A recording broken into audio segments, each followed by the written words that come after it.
है और इसीलिए कह दिया छोड़ दो। युधिष्ठिर ने भी कहा अर्जुन मत मारो, लेकिन भीम योद्धा हैं, बल का प्रतीक हैं। भीम ने कहा ए अर्जुन तलवार निकाल दे, मस्तक काट ले, प्रतिज्ञा पूरी कर ले, मार दे इसे, क्योंकि इसने हमारे 5 बेटों को मारा है और अगर तूने इसको नहीं मारा ना तो यह भीम इसको जिंदा नहीं छोड़ेगा, या तो तू मार लेने तो तलवार मैंने दे दे। वो था भीम। और उन्हीं टाइम कृष्ण भगवान बटे खड़ा, कृष्ण भगवान देख के सब गड़बड़ हो जाएगा, भीम गर्म हो गया, इसका मतलब मामला गड़बड़ हो सकता है। और तुरंत भगवान कृष्ण ने कहा कि कोई आ जाए और मुझे पूछ ले तो मैं उनको बता देता हूं कि क्या करना है। अर्जुन ने कहा प्रभु अब तो आप ही बताओ क्या करना क्या नहीं करना, क्योंकि मैं तो फंस गया। युधिष्ठिर कह रहा है छोड़ दो, भीम कह रहा है मार दो, करना क्या आप ही बताओ गोविंद, आप जो कहोगे वो मैं करने के लिए तैयार हूँ। भगवान कृष्ण ने कहा मैं शास्त्रों की बात बोलता हूँ, मैं न्याय की बात करता हूँ और न्याय शास्त्र तो यही कहता है कि भाई बाल हत्यारा है उसको छोड़ना नहीं चाहिए, बाल हत्यारे को मार देना चाहिए और ब्राह्मण की हत्या नहीं करनी चाहिए। फंस गया अर्जुन।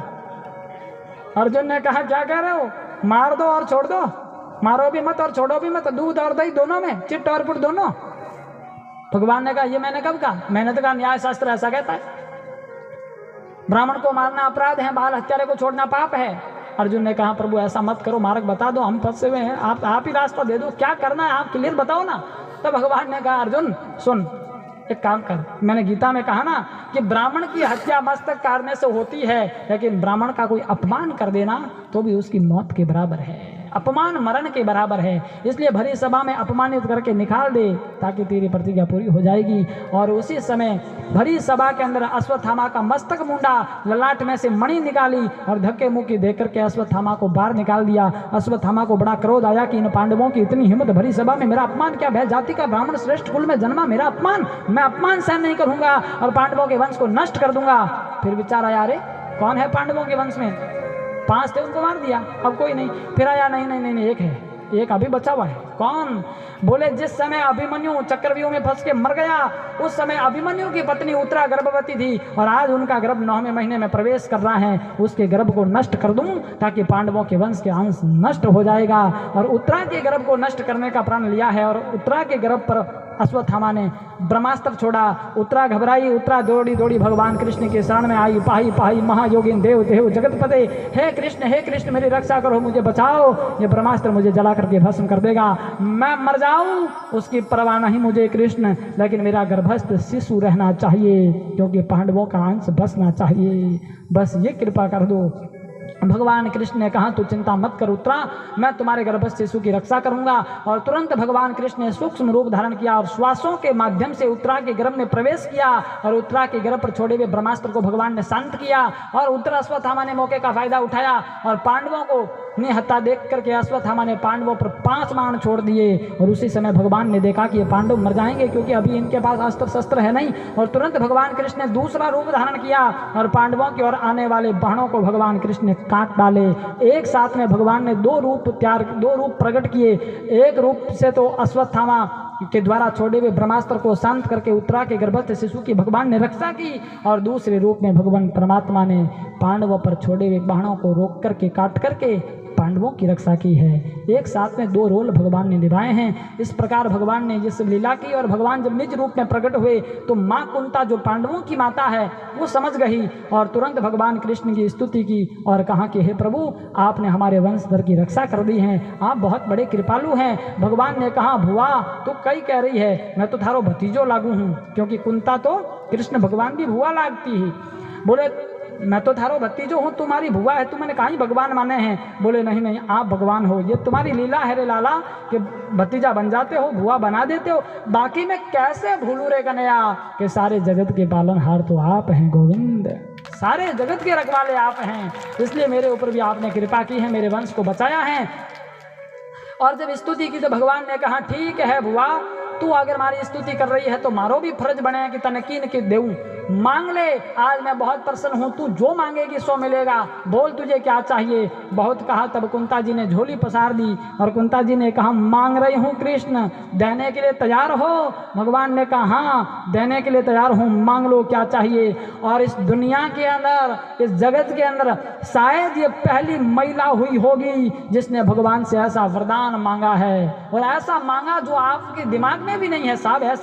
ऐसा मांग लिया कुंता जी ने। और कुंता जी ने झोली पसार करके कहा कि हे गोविंद, देना चाहते हो तो मुझे दुख दे दो, दुख दे दो मुझे, दुख। सुख नहीं मांगा, दुख चाहिए। ये जगत भगवान से सुख मांगता है, लेकिन वो कुंता जी जिसने भगवान से दुख मांगा। और भगवान कहे तू दुख कहीं मांगे है, दुख कोई मांगनी चीज है, सुख मांग ले।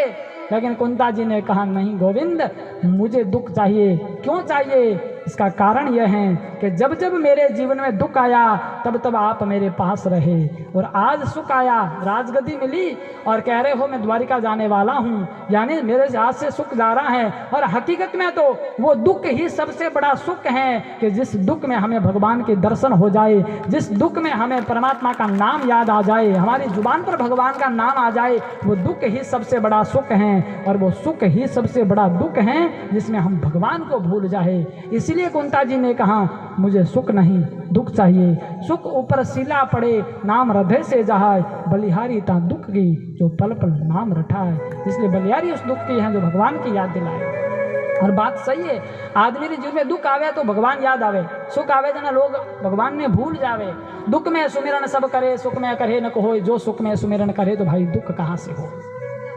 दुख में सब याद करते।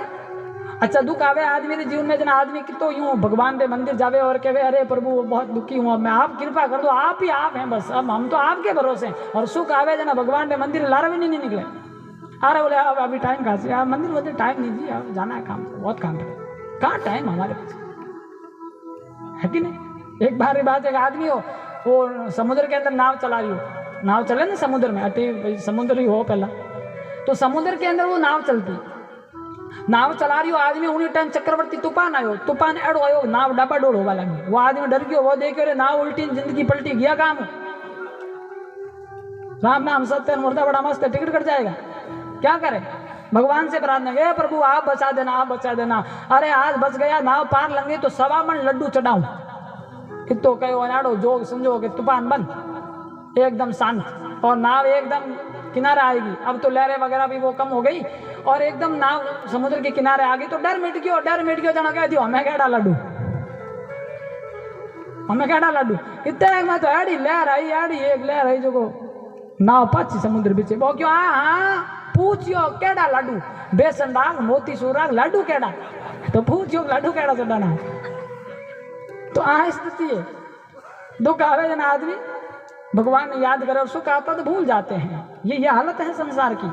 तो कुंता जी ने कहा प्रभु मुझे दुख चाहिए, क्योंकि दुख रहेगा तो आप याद रहोगे प्रभु, इसलिए मुझे दुख दे दो। भगवान ने कहा दुख नहीं दे सकता, कोई और मांग ले। तब कुंता जी ने कहा प्रभु चलो ठीक है दुख नहीं दे सकते, तो संसार से जो मेरा संबंध है, जो बंधन है उसको तोड़ दो, संसार से मेरी जो डोर लगी है इसको तोड़ो और आपके चरणों से जोड़ो प्रभु, बस इतना कर दो, आपके चरणों में मेरी प्रीति बनी रहे, ऐसा वरदान दे दो। भगवान ने कहा तथास्तु, ऐसा ही होगा। और फिर भगवान परमात्मा गए धर्मराज युधिष्ठिर के पास और जाकर कहा युधिष्ठिर अब आपको राजगद्दी मिल गई, महाभारत का युद्ध हुआ था और उसमें पांडव जीत गए थे, हस्तिनापुर की राजगद्दी पांडवों को प्राप्त हो गई, और बोले अब आपको राजगद्दी मिली है, अब आप राजपाट संभालो, मैं तो द्वारिका जाता हूँ। लेकिन युधिष्ठिर ने मना कर दिया। युधिष्ठिर ने कहा कृष्ण क्या कह रहे हो आप, द्वारिका? बोले हाँ द्वारिका जाना पड़ेगा ना, वहाँ भी लोग प्रतीक्षा करते हैं, इंतजार कर रहे हैं मेरा।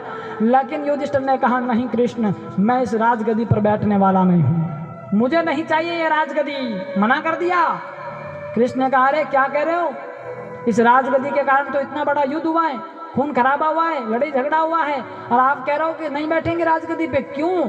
युधिष्ठिर ने कहा प्रभु मुझे अब मालूम पड़ गया है कि राजगद्दी मुझे नहीं चाहिए, क्योंकि ये राजगद्दी खून से भरी हुई है, इस राजगद्दी के कारण कितना खून खराबा हुआ है, कितनी माताएं विधवा हो गई, कितनी माताएं पुत्रहीन हो गई, कितनी बहनें भाईहीन हो गई इस राजगद्दी के कारण।